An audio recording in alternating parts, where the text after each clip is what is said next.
Have you ever looked at your logo and thought, is this on brand? Is it me? Does it feel like me? In today's video, I'm taking you behind the scenes of my brand's logo evolution. You're going to see all of my DIY mistakes to now a design that truly captures my brand. I'll be sharing the lessons I learned along the way and some tips that you'll want to know before creating or updating your own logo. Hello friends, welcome back to the channel. If you're new here, I'm Shawon, and my mission is to empower women small business owners to create brands that stand out and attract the people that you're here to serve. Here on the channel, I share branding and business tips, as well as take you behind the scenes in my business as an entrepreneur. If that sounds like something you're interested in, click that subscribe button. A few videos ago, I mentioned my underwhelming first logo. Somebody raised their hand and said they wanted to see it. And today, I'm going to be taking you behind the scenes on a journey, the evolution of my brand's logo. I know firsthand that every small business owner goes through changes and growth. And sometimes when you're starting out, you can look at other brands like I did, other people in your industry, and maybe think that their brand just magically happened overnight, or it's always been the way that you're seeing it today. And that's exactly why I'm sharing my journey. I want you to see that we all start somewhere. And sometimes our first try, that first iteration, it isn't the one that sticks, and that is okay. My hope is that by sharing my journey, you'll pick up on some key lessons and maybe avoid a few of the mistakes I made. So let's dive in. The initial logo and what I got wrong. Let's start at the very beginning. Who's ready to see this? My first logo. When I launched my business back in December 2011, I was mostly photographing families, and I wanted a logo that felt classic and represented the idea of a family heirloom. I understood the problem that I was solving for my clients, and I wanted them to see their photos as that something or the solution to a problem of all of the fleeting moments that were happening in their families. I knew my clients valued their families. They loved seeing in photos their kids growing up, all of these moments that go by so fast. And these were moments that they wanted to cherish and also that they could pass down throughout their families. They could see, oh my gosh, this was you as a baby, and this is the high school senior. So all of these moments, right? So I created a logo with the crest symbol to represent the heirloom. Now I know you're probably thinking, as you're looking at my logo and starting to question everything I just said, because this logo is not saying those things. Now, to my defense, I did not have the budget for a logo. I was just starting out. I was buying cameras, lighting equipment, editing software, and so many other things. So I decided a DIY version was the way to go. I made this logo with software that came with a box of perforated business cards that I bought from Staples. I'm talking about I could just punch them out, right? Perforated. So I got this box of cards. I used the design that came with the box. I printed them at home, and I thought I was all set. I had a logo and a business card. But here's what happened. I quickly realized that the logo looked dated, and honestly, it did not look great. I also had a few other problems. It didn't print well, and because of the software that I used, I couldn't transfer it anywhere else, like on my website or marketing materials. So here's a tip for you.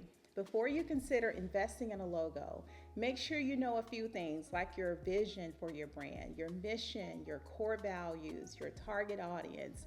Looking back, I had some of the pieces, but I hadn't fully figured out how I wanted my brand to be felt, seen, and experienced. And without that clarity, my logo just didn't translate well. Also, another tip, don't buy those cards at Staples and use that program. Don't do that. Iterations and adjustments, finding my brand identity.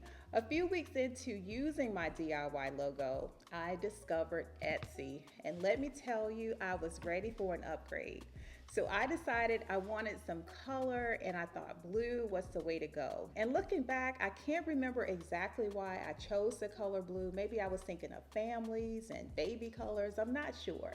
But I found this pre-designed logo template on Etsy for $15, and all I needed to do was share my business information with the Etsy creator. So just letting them know my business name, right?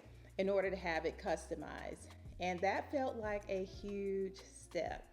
With this change, I now had a logo to use on my website. I had a stamp that came with it so I could stamp products like canvases that I would have for people to see what the canvas product would look like.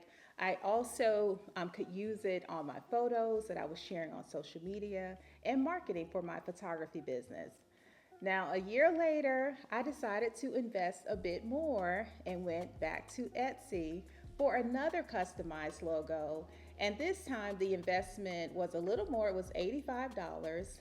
And I was okay with that. It's like, okay, we're making some steps here, another iteration, that's okay. But I didn't stop there. My next iteration was in 2013. I decided to remove the crest and add a dandelion. Now, I'm not sure why I chose to add a dandelion, but thinking maybe I thought it would be a cute element that appealed to everyone. Because at this time in my business, I was literally photographing everyone: families, babies, high school seniors, women's portraits, headshots, and weddings. Everyone, everything. In 2014, I had a defining moment in my business. I went to a photography conference with my brand new logo on my business cards, and events at that conference changed a few things for me. One of the things that it changed was me starting to think about what did I want to be known for. As I mentioned, I was photographing everyone, families, babies, you name it, right? So coming back from that conference a few months later, I really had to pause and sit down and think, what am I going to do in order to gain momentum and the traction that I wanted in my business? So I decided that I was going to specialize. I was going to niche down and photograph weddings. So for my next iteration, because of this change, I needed a new logo. So I went back to Etsy, my place, right? And this investment was $20. And what you're seeing now, this was my logo for 7 years. I was all set. But how about one more iteration? I think there's a theme going here, right? I told you this was a journey. So fast forward to 2021, I had another big change in my business. I had pivoted my business from being known as a wedding photographer to now all things branding, so brand strategy and photography. So I went through yet again another iteration. But this time it was different for me when it came to my logo. My brand strategy was clear and the process was actually a breeze. I started out first by getting a design on Fiverr, but ultimately I worked with my friend Dion Katinas from DK Design Agency to create my current logo. I'm going to leave her information down in the bottom if anyone is interested in a graphic designer. And I want to ask you, has your logo or your brand look changed over time? Has your brand evolved? And if so, what inspired those changes? Let me know down in the comments below. As you can see, my logo evolved with my brand. The more I understood my audience, more I developed a vision for my brand, the more I was able to then make intentional design choices. I had the proper filters in place in order to do that. So here we are, my current logo, and I finally feel like it captures everything I want my brand to represent. It's classic, it's warm, timeless. The clean lines and the font choices give it a polished, elevated look, while the initials at the top add a personal touch, making it approachable and authentic. All of the things that I want, how I want my brand to feel. This logo also, I feel it exudes professionalism. It definitely aligns with my role in brand strategy and photography. And most importantly, it definitely feels on brand for my business. I hope that you can see that we all start somewhere and that it's okay that you're starting where you are right now. One of the biggest lessons that I've learned through this process was to remember your brand is so much more than just a logo. You don't want to get stuck at the logo, right? You want to keep taking action. The logo is simply the result of truly understanding your brand's foundation, including your values, your vision, and the experience that you want to create. So when I say don't get stuck on what it looks like, but keep working in the foundational pieces, because that is going to give you the filter that you'll need to make that logo design decision. Take your time, test different ideas, get feedback. Don't rush the process, and invest wisely. Having a clear brand foundation and a strategy in place was the key for me to finally feeling confident with my logo.